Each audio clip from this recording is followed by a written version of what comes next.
هەندی ئاداب زۆر گرنگە بۆ وتوێژ کە کاتێک ئەمە وتوێژەکەین لەگەڵ خەڵکە ئەو لەگەڵ جۆرەها خەڵک طبعا تۆ بتەوێ نەتەوێ ئەمڕۆ تۆ لە ساحەیەکی کراوەیە کە خەڵکانێکی تیا لە ئەو پەڕی ملحید و ئیلحاد و بێدینیەوە حتا ئەو پەڕی دیندارێکی توندڕەو ئەمجا لەناو دیندارانیشە يعني ئەهلی دین هەمانە مسلمانە و هەمانە غەیرە دینە يعني مەسیحیە بۆ نمونە جوولەکەیە بۆ نمونە هەر دینێکی تریە ئێسش ئەنواع مەذاهبیش پیا بووە ئێمە کاتی حیوارەکەین لەگەڵ خەڵکە وتوێژەکەین لەگەڵ خەڵکە ئەبێ التزام بەوە بکەین کە خوای پەروەردگار لە قورئانی پیرۆزە ئەفەرمێ ادعو إلى سبيل ربك بالحكمة والموعظة الحسنة وجادلهم بالتي هي أحسن تۆ لە کاتی جیدالە و لە کاتی مناقەشەیە لەگەڵ هەر کەسێکە مەبەستت تەنها ئەوەیە وەکو ئیمامی شافعی فەرمێ کە حەق بکە مەبەستت ئەوە نییە شەڕەبەران کەی بەرامبەرەکە بەی بەزەویە مەبەستت ئەوە نییە ئەگەر مەبەستت ئەوە بێت لە دینەکەی خۆت بترسە و ئەسڵەن يعني حوارێک ئەگەر بۆ بەزاندن بێ يعني هەر حرامە حوارێک ئەگەر بزانی بەرامبەرەکەشت هەر نیەتی خراپە و تەنازل ناکە و مەبەستی خراپە تو ئەسڵەن ئەبێ خۆتی لێ بە دوور بگریا لە حەدیثێک هاتووە پێغەمبەری خوا صلی الله علیه و سلم فەرمێ من زەمانەتی ماڵێکەکەم لە بنی بەهەشتا بۆ ئەو کەسانەی کە واز لە مجادلە و مناقەشە دێنن ئەگەر چی لەسەر حەقیش بن طبعا ئەمە مجادلەیەکە و مناقەشەیەکە لەگەڵ کەسێکی کە لە ڕقا کە مەبەستی وەیە تۆ بشکێنێتەوە توش نیەتت پاک بێ ئەو نیەتی خراپ بێ نەیکەی باشە ئەگەر لەسەر حەقیش بی نەیکەی باشە بەس ئەگەر مقابل بە دوای حەقا بگەڕێ کە بزانی قسەکانی تۆ ئیسفادەی هەیە لەگەڵیا ئەو کاتە مناقەشە بکە اعتیادیە مجادلەش بکەی اعتیادیە و بەو شێوە ئەبێ مجادلە و مناقەشە بکەی کە خوای تەعالی یاساکەی بۆ داناوە ادعو إلى سبيل ربك بالحكمة بحكمة يعني ئەو پەڕی دانایی بەکاربێنی ئەو پەڕی عاقڵ بی قسەکانت لە شوێنی خۆیان بێ يعني حساب بۆ بەرامبەرەکەت بکەی ڕێزی لێ بگری بە ئەو پەڕی جوانیەوە گوێی لێ ئەگری و قسەکانشی نابڕیت إلا لە کات پێویستانە بێ قسەکانی نابڕی إلا بۆ ئیسفادەی حیوارەکە نەبێت تا دەوڵەمەندتر بێ ئەگەر مۆزوعێکە ثەقافەتت دەربارەی نەبوو قسەی تامەکە سعیدی نورسی ڕەحمەتی خوای لێ بێ مامۆستا سعید لەگەڵ کابرایەکی مامۆستای جوگرافیا ئەبێ بە مناقەشە مامۆستا سعیدی نورسی اختصاصەکە جوگرافیا نەبووە لەوانەیە وەکو من و تۆش هەر شتێک لە جوگرافیا بزانێ بەڵام اختصاصی جوگرافیا نەبووە وردەکاری جوگرافیا و ئەیژزانێ ئەو کەسەی کە مناقەشەی لەگەڵام بکە مختصە لە جوگرافیا بۆیە داواکات کە مهلەیەک دانن هەفتەیەک دانن دوای هەفتەکە یەکتریە بیننەوە دوای هەفتەکە لە ماوەی ئەو هەفتە مامۆسا معلوماتێکی زۆر جا خۆی زۆر لێ هاتوو بووە معلوماتێکی زۆر لە جوگرافیا پیاکە کاتێ چێتە بەرامبەر کابرا ئینبهارەکە لە علمەکەی خۆیە کابرا ئەوەستێنێ بە علمەکەی خۆی زۆر مهمە تۆ ثقافتت هەبێ لەو علمەی کەتیایە مناقەشاکی خاڵێکی تر دوور بکەوڕە لە عینادی يعني عناد مەبە معقول نییە تۆ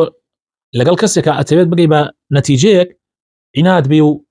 ئەو کە هەست بکاتەوە عنادی و ئەمانە ئەوش عنادی گری حکمت ئەوەیە کە تۆ عناد نەبی بەڵکو حەق ئەگەر لە هەر کێوە بوو ئەگەر زانیت حەقە قبولی کە ئینسانی مسلمان شوێنی حەقەکەوێت لە هەر کوێ بێ حکمت گومبووی ئینسانی ئیماندارە لە هەر شوێنێکا بێ ئەو ئەحەقترین کەسە بەوە خاڵێکی تریش لە حکمەتە ئەوەیە کە تۆ متەکەبر نەبی فیزل نەبی خاکی بە یعنی ناشێت ناکرێت تۆ لەگەڵ کەسێکە کاتی حیوارەکەی وتوێژەکەی خۆت لەو بەگەورەتر بزانی وا دەریخی کە تۆ لە مستەوای ئەو لە مستەوای تۆیان نییە تۆ لە ئەو بەرزتری ئینسانی ئیماندار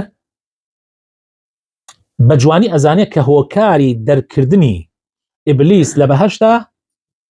کیبر بوو ئەبا وەستەکبەر ئادەم عەلەیهی سەلام گوناحی کرد ئیبلیسیش گوناحی کرد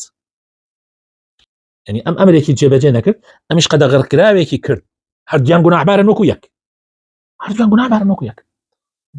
ئەی باشە ئەم بۆ ئەبێ بە پێغەمبەر و ئەڕواتە بەهەشت ئەو بۆ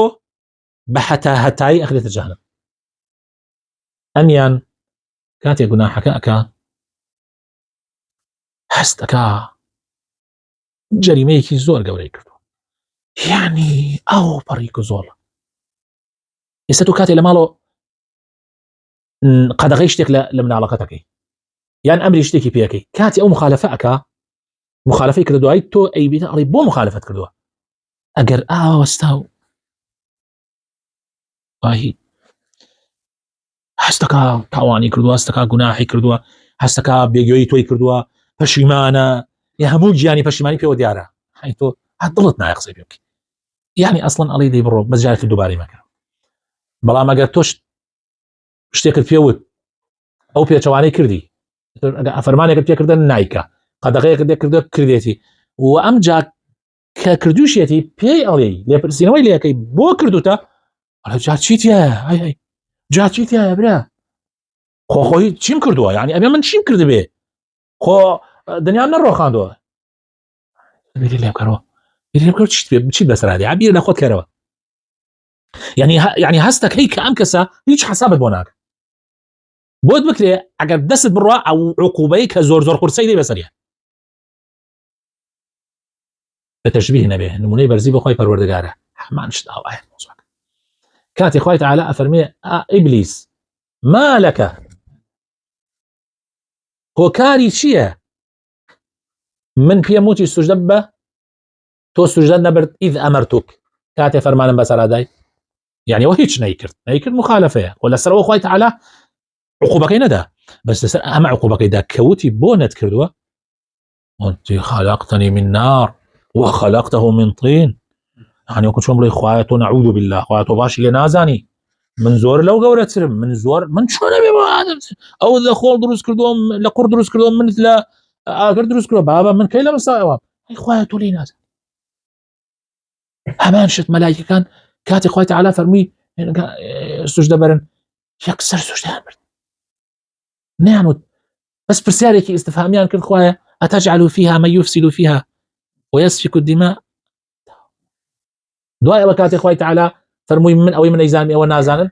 وعندي اشتباهين كردن لا قوري آدمي بودر خصن كشن عبقرية ومهمة أم جاوتي سبحانك لا علم لنا إلا ما علمتنا قالكم يا قردي بوتو خوايا يعني شيء ما كان شان فرقيه كاتي آدم عليه السلام خوای تعالی پرسیاری لێکا ئادەم تۆ بۆ من وتم ئەمەکە کردت ئادەم نازانێت چی بکات ئەگری طبعا ئەزان ئادەم و حەوا کاتێکە خوای تعالی خستنی بەهەشت جلوبەرگیان نەبوو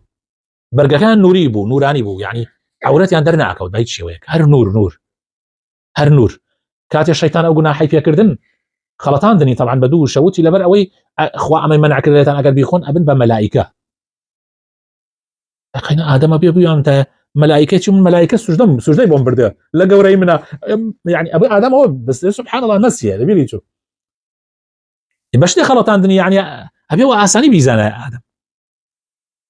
يا نوتي يا نوتي بو يا أخوي تعالى أمي من عليك كردان أقرب بيخون إكتر ابن بنامر بحتى يتاي أمي النوا يبي آدم بيزانا أو تازا نمره مروف نمره يعني مردني كي عيني مثلا ده طواه هرم ينتوا وبهشتي شجي نمرانه او هلا بهشته خالدين فيها بلام ادم كزاني هلا قورك يكردوا ادم من روي عنادك ادم وتيجي تخوا ربنا اننا ظلمنا انفسنا صيك اعتراف كردن بتاوان وان لم تغفر لنا او ترحمنا لنكونن من الخاسرين اقربيته تولي ما نخوش نبي بزيت في معنا نبيته خوايا بينا خساره من ده مزور مهمك أم كزولية عينا موسى عليه السلام بهمان شيء وموسى كاته يعني هنا كان أو دعاياك إني ظلمت نفسي عينا يونس عليه السلام لنا وسكين هنگا كان لا بحرك عليه شيء لا إله إلا أنت سبحانك إني كنت من الظالمين تعال برا وين خوش يسكن في غمري خو أفرمير كسيك مسخال ذرة تكبر لضل يبين عشان تباشته حتى حوارك إلى قريتك أبي أوفر تواضع بنويني جابوا يا اخوي تعالى فرمي ادعو الى سبيل ربك بالحكمه دعاء حكمه كان فرمي شيء والموعظه الحسنه بقى موجقال طبعا موجقالي نوعك لتعاليت ياه ويا ابي توسك اخوي تعالى فرمي موعظه كما حسنه به يعني وقت برادر موجقالي بك دعاء فرمي وجادلهم مجادليش لقلابك قينا بس قالت لي بمجادله تزي الرقه بالتي هي احسن به حسن شنا احسن لا زور قرنقه